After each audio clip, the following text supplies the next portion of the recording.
When there is an ending, there was a beginning. Every victim has a picture to paint. Every true crime has its time and place. Please join our MJ podcast, the series Deep into the Woods, Missing Persons, Unsolved Crimes, and the Does.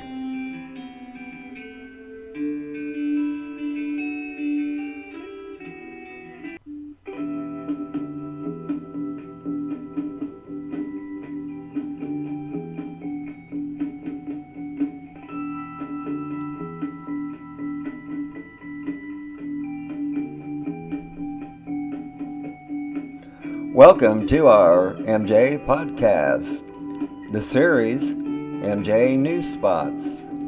This is an MJ News Spot, and this is part 17. Missing Sarah May Kilgore. America seems to have an epidemic when it comes to missing persons. The numbers keep going up without closing thousands upon thousands of the other missing person cases that came before them. My name is Mark, and I will be your host for tonight's show. Joining me later will be our co-host, and our special guest will be the victim's mother. We are coming to you from our office in Plattsburgh, New York. Indianapolis woman vanishes without a trace. It was a normal, mild day in Indianapolis, Indiana on October 9th, 2011. On that day, 31-year-old Sarah May Kilgore, a white female, went missing. Kilgore was last seen walking in her Indianapolis, Indiana neighborhood. She has never been heard from again. The 31-year-old Kilgore was originally from southern Indiana. There are few details about her disappearance. We can safely say this is due to the fact that police refuse to let the victim's family file a missing persons report, even though the 31-year-old disappeared under suspicious circumstances and had no contact with her family. Kilgore's family wasn't allowed to file a missing persons report until 30 days later. In doing so, police lost valuable time and might have lost a chance to discover evidence in Kilgore's disappearance. I will remind our listeners that law and such practices has since been changed. Sarah May Kilgore is an attractive white female with auburn brown hair, blue eyes. Kilgore stood 5 foot 7 inches tall and weighed 120 to 130 pounds. Kilgore has a tattoo of the name Patrick on her lower back and a tattoo of a cartoon character, Tweety Bird, on her right leg. When she smiles, she has dimples. We know at the same time several other females had come up missing, and some later were found dead in another Indianapolis neighborhood. Most of those victims were labeled as sex workers working the streets. But we do know that the perp had made a mistake abducting a female that wasn't a sex worker. So, MJA asked ourselves, is it possible that Kilgore was mistaken for a sex worker? There is another case that comes to mind. Missing Larissa Marie Sam. On June 21st, 2015, the 23-year-old Sam, a white female, was last seen in the 800 block of South Mount Street in Indianapolis, Indiana. She had finished her shift at work and had stopped at her uncle's house for drinks. At 4:30 a.m. she left and has never been heard from again. Police found Sam's vehicle backed into a driveway of an abandoned home at the 2700 block of Lyons Avenue in the Mars Hill area. The window was down, the keys were in the ignition, and one of the vehicle's front tires was flat. Sam's cell phone, shoes, purse, and some money were inside the vehicle, but there was no sign of Sam at the scene. Surveillance footage in the area showed a man running away from the vehicle after it was parked in the driveway. Larissa Sam could be a victim of the Indianapolis perp. In that time frame, Mja tried to keep up with any new cases and anyone arrested for such crimes. One such killer was Daniel Messel. Messel was convicted of murdering IU student Hannah Wilson on April 24, 2015, and he was convicted on August 10, 2016. His patterns and behaviors spell out that he should be looked at on some of these Indianapolis cases. May 2012. Another possible suspect is a man suspected of murdering 3 women in New Albany, Indiana. Convicted sex offender William Clyde Gibson, known as Clyde Gibson, became the primary suspect in the disappearance of Stephanie Kirk, a southern Indiana woman who disappeared after going to meet a man at a bar. Kirk's remains were found buried in Gibson's backyard. There is no shortage of possible suspects concerning the Kilgore case because there is very little info concerning her case. The perp in Indianapolis, Daniel Messel and Clyde Gibson, were all operating when 31-year-old Sarah Kilgore disappeared without a trace. Since May 2012, Mja has conducted searches through the years for Sarah Kilgore.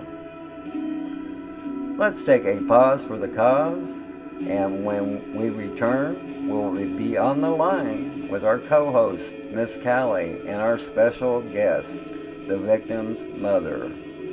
Be back in a moment.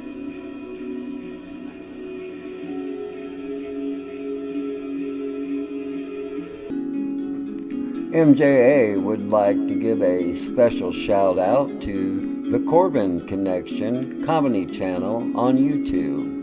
Mr. Corbin is a very funny man with his 3 alter egos. Once again, that's the Corbin Connection on the comedy channel on YouTube. Check it out. Thank you.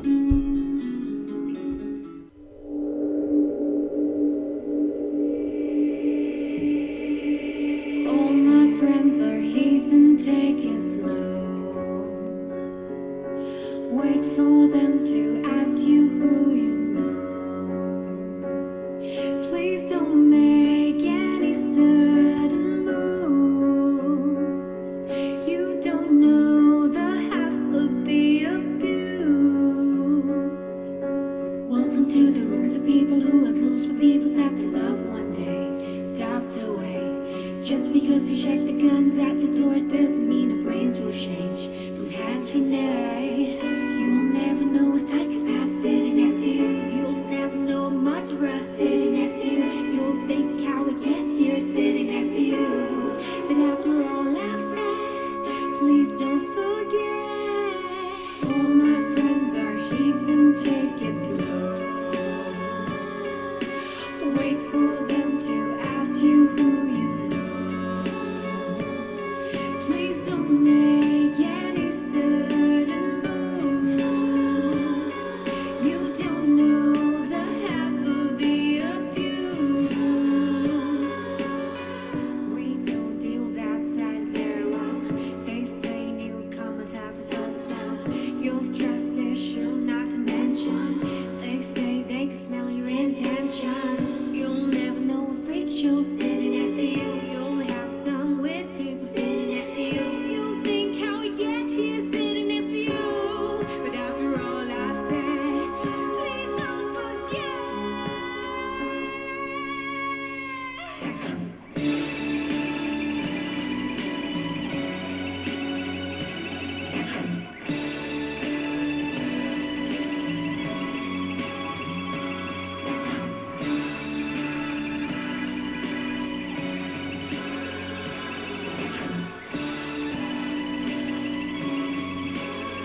Welcome back to our MJ podcast. This series, MJ News Spots. This is an MJ News Spot, and it's part 17, Missing Sarah May Kilgore. We are on the line with our co-host, Miss Cali. How are you tonight?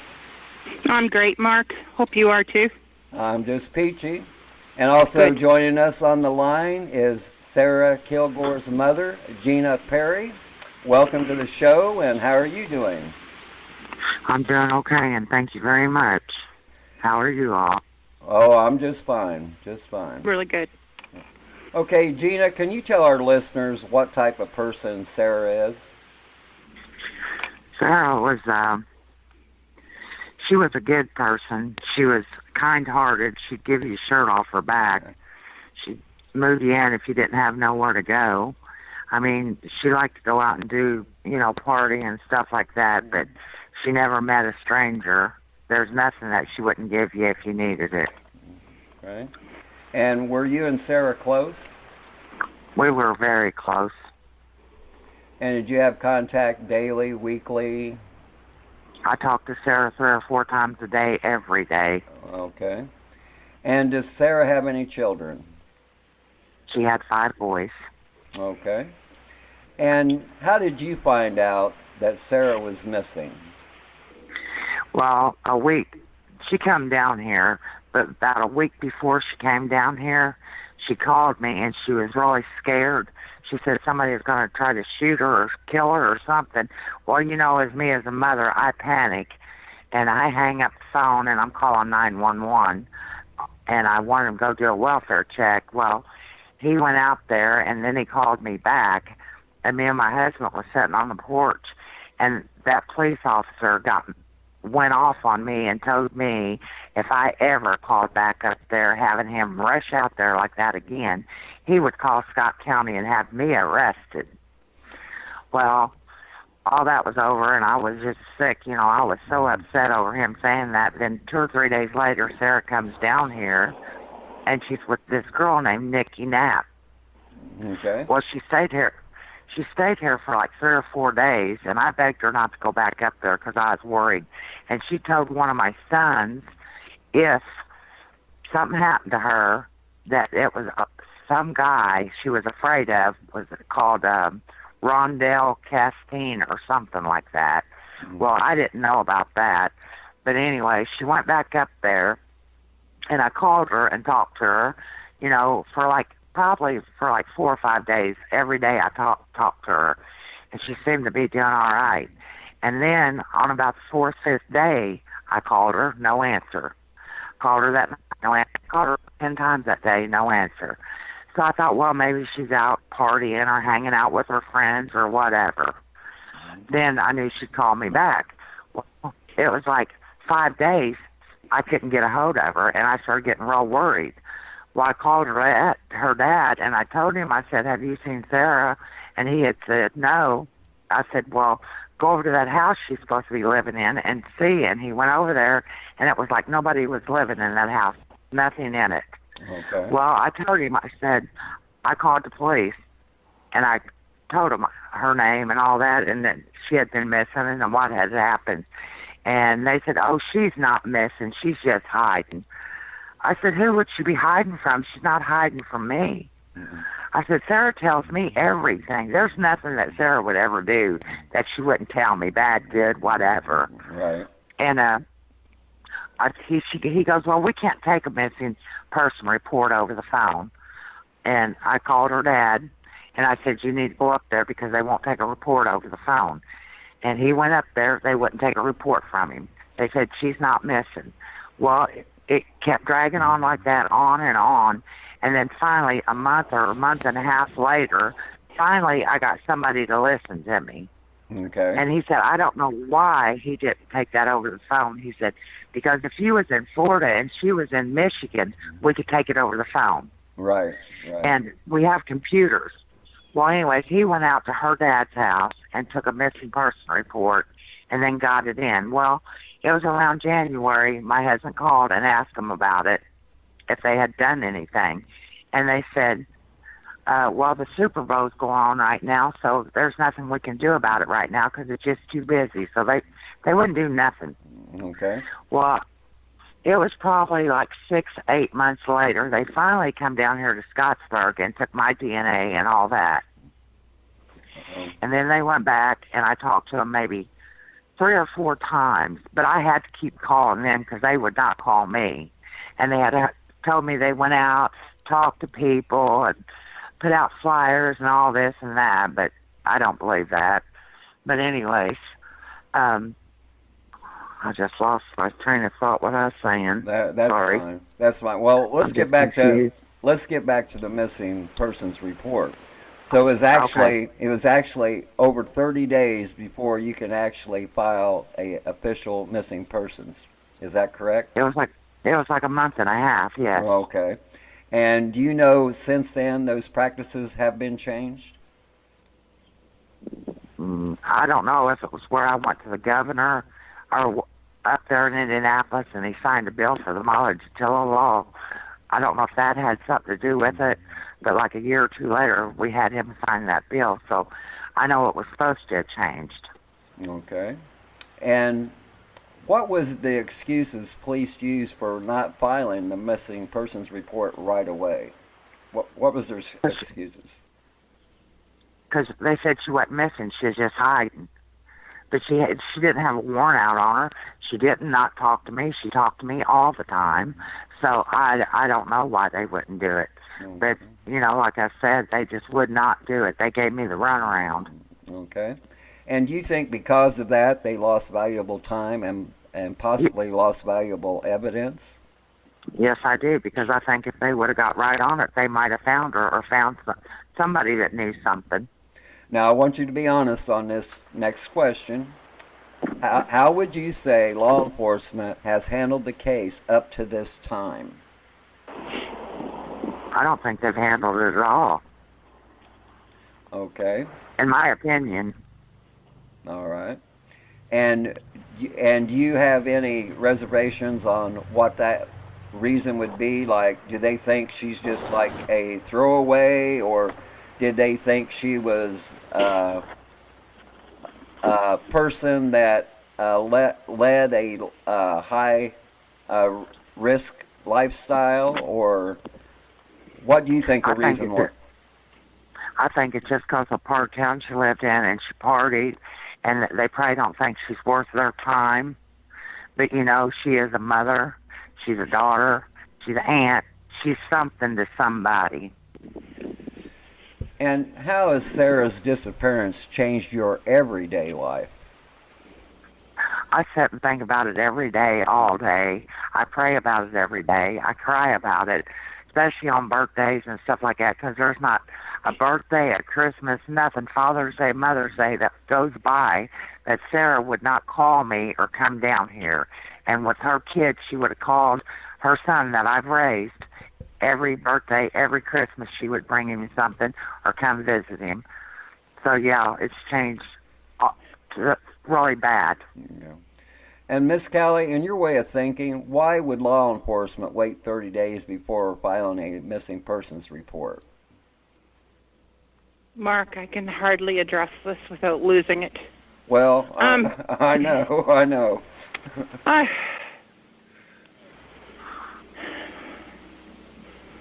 They're too busy profiling people, period. Yeah. We are all human beings. We all deserve the right to be protected by the law and by the police. That's what they're there for. And they profile, and they make assumptions that cause great pain to people, including mothers, daughters, sons, fathers. Like, it's endless, and this has to stop. And I'm glad that, Gina, you went to your governor and that he signed that bill into action. This is what needs to happen right across the whole entire country.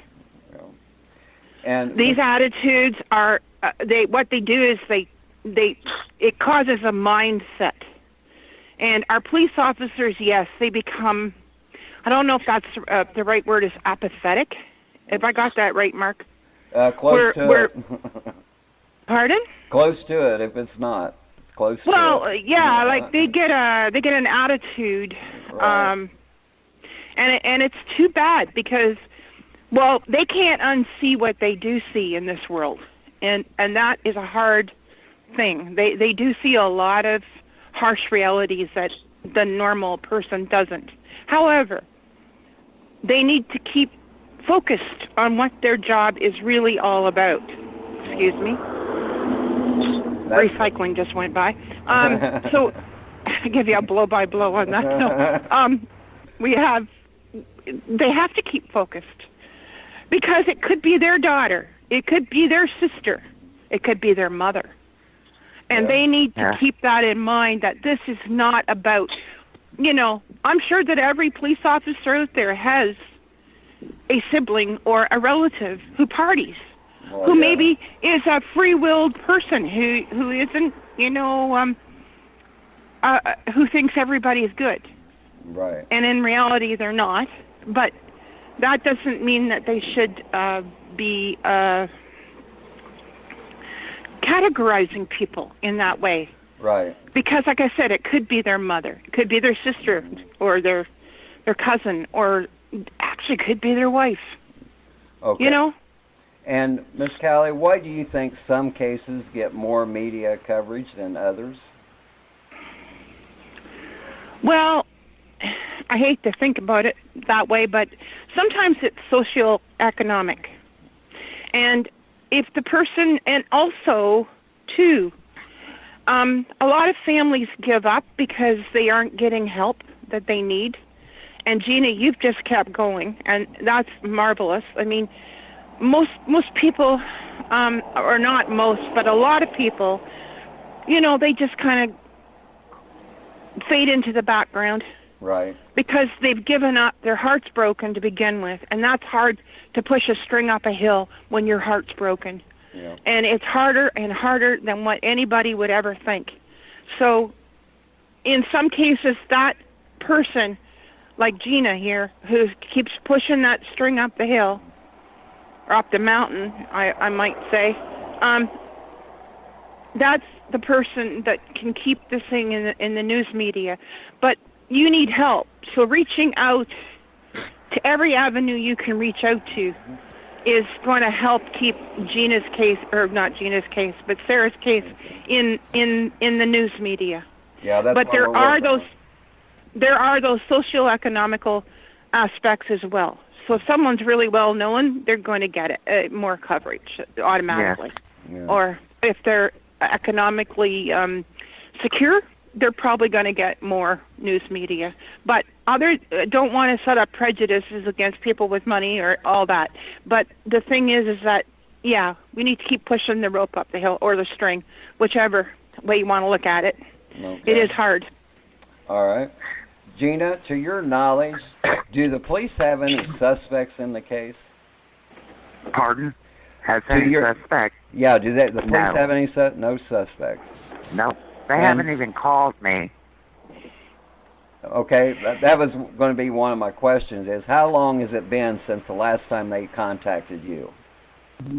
Last time I contacted them, Or no, they 5, contacted 6 you. When was the last time they contacted? maybe 7.5 years ago. Okay. Probably when they called to get her DNA. Is that right? Yeah. Probably. And Gina, as far as yourself, do you have any suspects? No, I don't, except for maybe that guy that she was scared of. And do you think Nikki Knapp knows a lot more than what she has said? Oh, yes, I think, because she was hanging with Sarah, and yes, I do. I think she probably knows everything. Okay. And Gina, did you know about the other young women who have been coming up missing in another Indianapolis neighborhood at the same time Sarah come up missing? I heard about them. I didn't know until I seen it on the news. Okay. And Gina, you and I spoke recently, and you told me something that really stuck out about law enforcement and how they have handled the case up to this point. before Sarah's disappearance, you got a call from Sarah saying she was in danger, like you explained. So you called the Yes. police. You requested a welfare check on your daughter, and then they end up coming back, getting in your face, and threatening you because you wanted a welfare check. Now, Yes, he went out. Go yep. ahead. No, go ahead. He went out and He went out there and checked and talked to her, and she was probably scared. And then he called me back and threatened me to have me locked up in jail if I ever called back up there again and said that. okay. Now I want our listeners to take note of that. Now she done what the law tells you to do. This is textbook.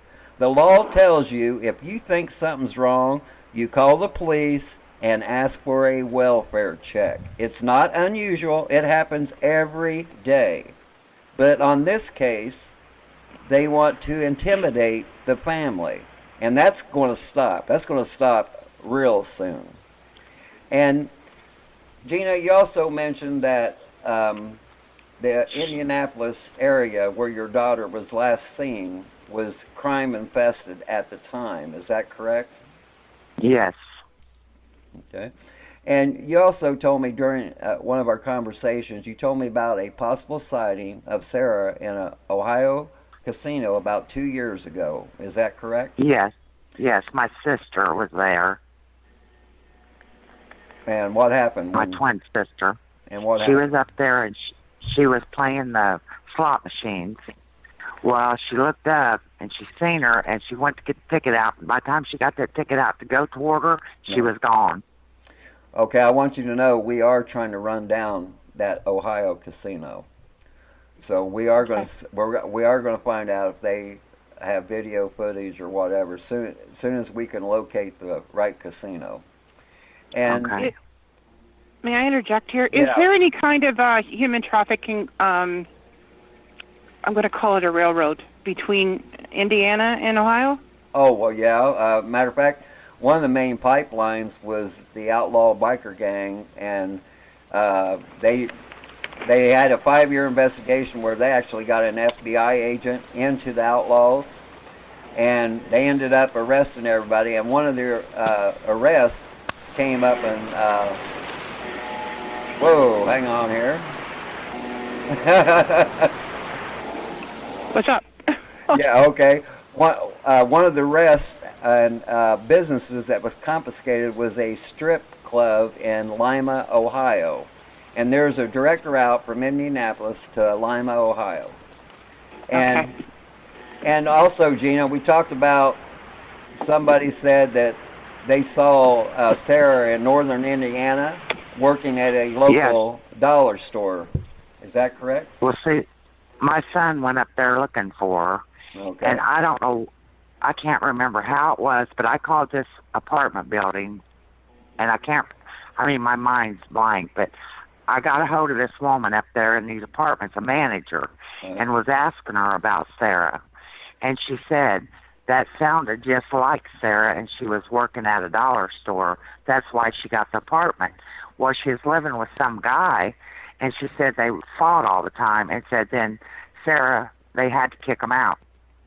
Okay. And you also stated that if Sarah was alive, it had to be a situation where she couldn't contact anyone, or she is being threatened if she did, that her family or her would be killed. Is that correct? Is that what you believe? I do believe that with all my heart, because there is no way that Sarah would not call me, because Sarah knows, and I think a lot of Sarah's problems were, I've lost 2 sons. She's lost 2 brothers. One was 7 and one was 20. And, my whole life has changed, and Sarah would never call me if she could. She knows how it is, She would not call me. There's just no way. And we also talked about there was rumors going around that she was being held and she was drugged up, not knowing who she was, and so she had no contact with the outside world. And do you know where that rumor actually started? No, I can't remember, but I think that's what's happened to her. I think that, where she was partying and doing all that, she got in with the wrong people, and then they just probably took her, and they threatened her not to be around her family or nothing else, or they do something to us. And so she just stays away from us because she don't want us hurt or her kids hurt. And there was also some talk about human trafficking by an organized group that also is into drugs who imprison women. Did you read that article that was at one time in the Indianapolis Star? Yes, I did see that. Okay. And I believe that's what's happened to her. I really do. In my heart. And in the purpose of a search for Sarah, do you have any areas that you would want searched? I'd want it searched up by where they seen her at the dollar store, and I'd want the casino searched, and I'd want the west side of Indianapolis searched over by Belmont, Washington, Michigan, because I think that Nikki is around there still, and I think she knows something. Okay. And does Sarah have any areas outside of Indianapolis that she'd like to go visit? Just us. Just you? Okay. Just us. And to your knowledge, how did your daughter Sarah and Nikki get around Indianapolis? I think they walked around or got rides, the people I knew. Okay, neither one of them owned a vehicle? No, not that I know Sarah doesn't, and that Nikki didn't have one, so my son had to take her back up there. Okay. Since Sarah thought she was in danger, would she leave with just anybody? No, she'd have to know them, or they'd have to threaten her. No. Okay, so you don't think she got in a vehicle with a stranger then? No, I don't. Okay. And Miss Cali, if you were an investigator and you knew about the other women who have come up missing, what would be your first move to connect the cases? Well, acquaintances and people that they, like, I've associated with, is what I mean by that. And then you've got your,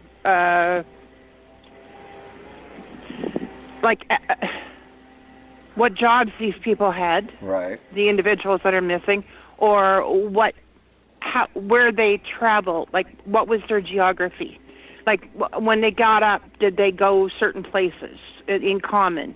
Was there any connection to a certain business or a club or whatever, right. A group of people, for example. Then I would go out from there, and there has to be certain people in common or certain types of people in common in order for this to come together. Or not, they don't even actually need to be together at that specific time, but there will be one person or a group of people. Like, what I'm thinking of is that this woman, what was her name again? Nikki, Nat? Nikki. Okay, well, in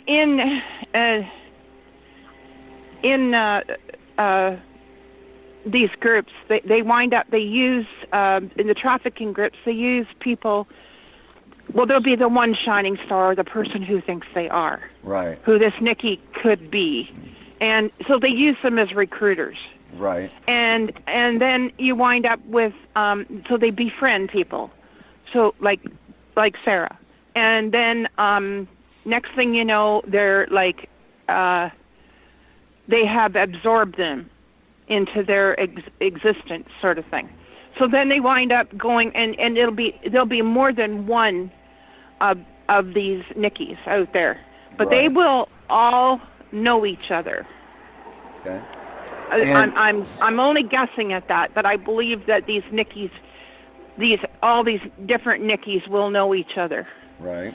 Or they will know one common person.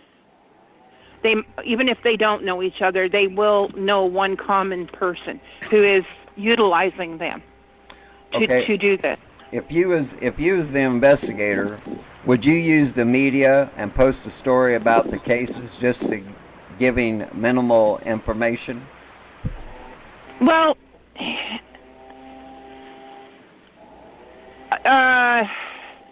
yes and no. Like there's a point in time when you can do that, and then there's another point in time when can't do that. But that's only if you're getting maybe, pretty close to them. No. But you could shake the tree by giving some kind of a news conference or having leak a little information to the press. Right. To just enough to shake the tree. And I think, I really hate to say this, but what I see is that this human trafficking is a huge business, huge money. Right. And there's too many people with their fingers in the pie. Okay. And Gina, it's been over 8 years since you have seen or heard from your daughter. What makes you go on to seek answers needed to find out what happened to Sarah? Because I love Sarah with all my heart, and I miss her every single second of every day. And I want her to see her boys grow up. 2 of them just went in the Army. Her other son's on his own now. He's working, and one of them's married. I just want her to be proud of her kids and her to know them and know how much I miss and love her. And I just can't not want to know something. I want to know what's happened to my daughter. So there's no question in your mind that someone knows what happened to Sarah. Is that correct?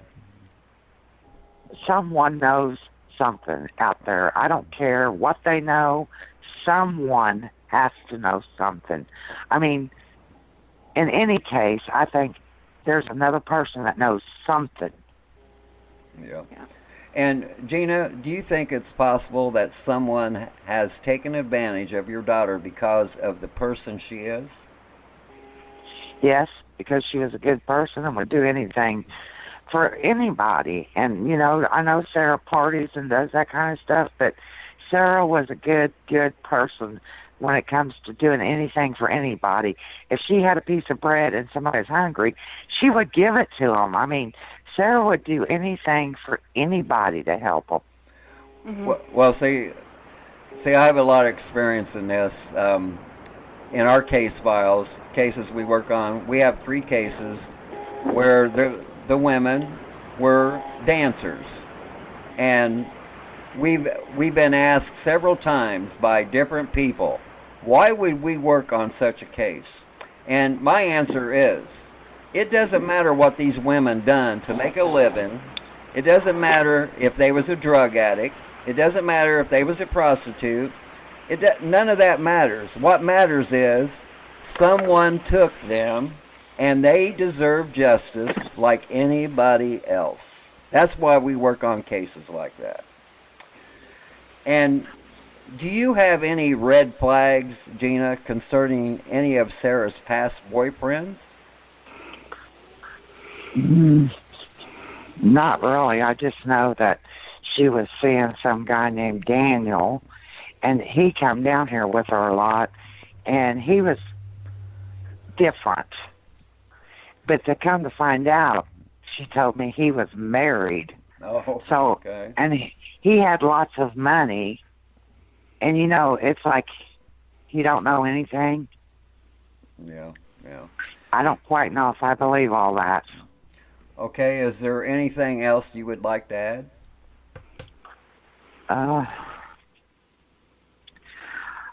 No, I don't think so. I just pray that I find answers and find out where my daughter's at and what's happened to her, so I can rest a little easier, because, I don't sleep a lot, and I'm up and down, and I think about her all the time, and I guess I'll always do that. Well, that's what I'm saying. That's what we're here for. We're going to try to put an end to this nightmare. Like I said, we're working on the Ohio casinos. We're also working on that Indianapolis perp who they haven't caught yet. And so we know of 2 people that was working at the same time when Sarah come up missing, and that was that Daniel Messel and that Clyde Gibson. Okay. They're labeled as serial killers. Matter of fact, one of the bodies they found, Clyde Gibson's, he buried her right in his backyard. And so that's what I mean. So they've been caught, but I don't know if they've ever been questioned about any of the other cases. And then you have the Indianapolis perp. That's what we call him because he hasn't been caught yet. So he's still out there, but he's been inactive now, or what we can tell by his patterns, he's been inactive now for 2 years. And so that's another calling sign. Why all of a sudden 2 years ago he just stopped? So that's another thing we're checking on. And then once again, every search we have in Marion County also has to do with your daughter because we have dozens of cases in Marion County. So when we do a major search, it's for everybody because you never know who you're going to find. And so, Miss Cali, moving forward on our end, what do you think our next move should be? Well, I'm gonna believe she's still alive, and I think that you need to how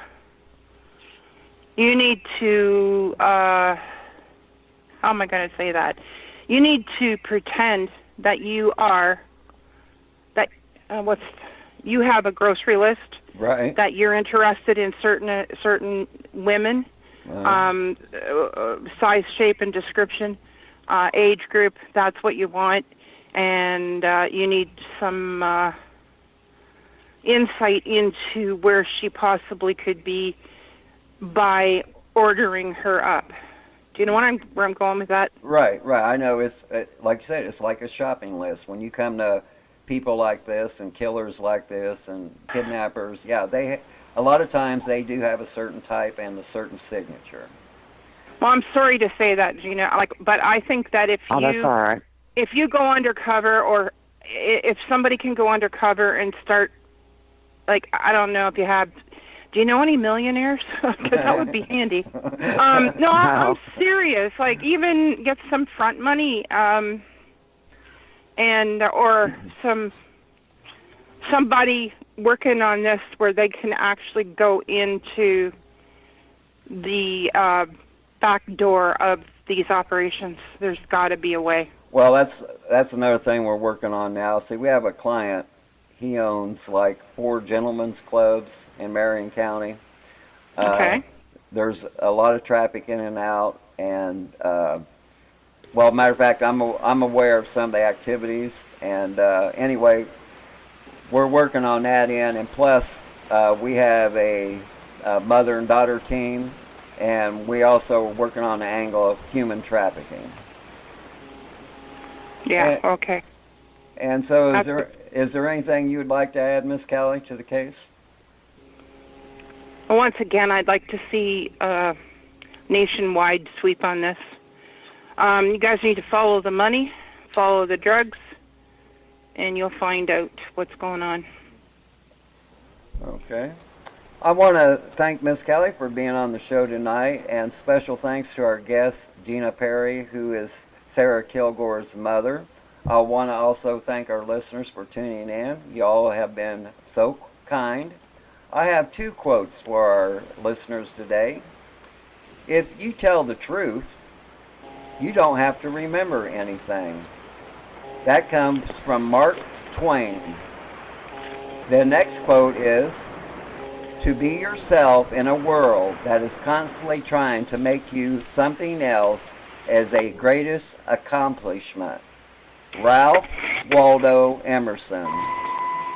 Always remember, folks, that if you ever get bored with nothing to do, well, take a walk deep in the woods. You might be surprised at what you might find.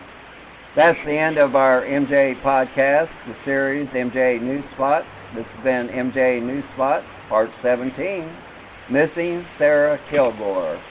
My name is Mark. I was your host for tonight's show. Joining me was Miss Cali and the victim's mother, Gina Perry. And we say to all of you, good night from Plattsburgh, New York.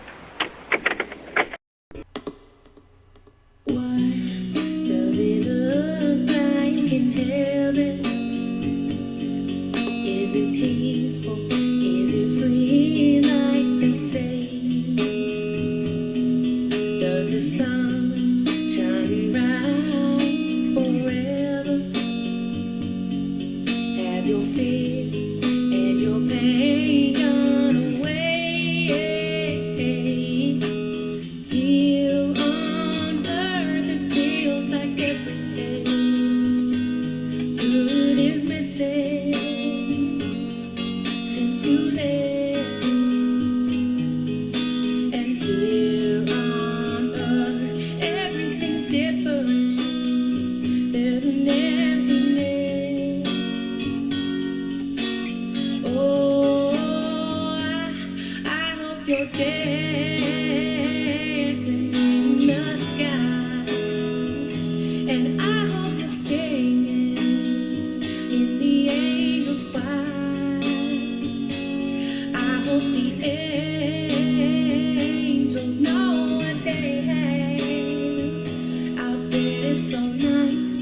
you're dead.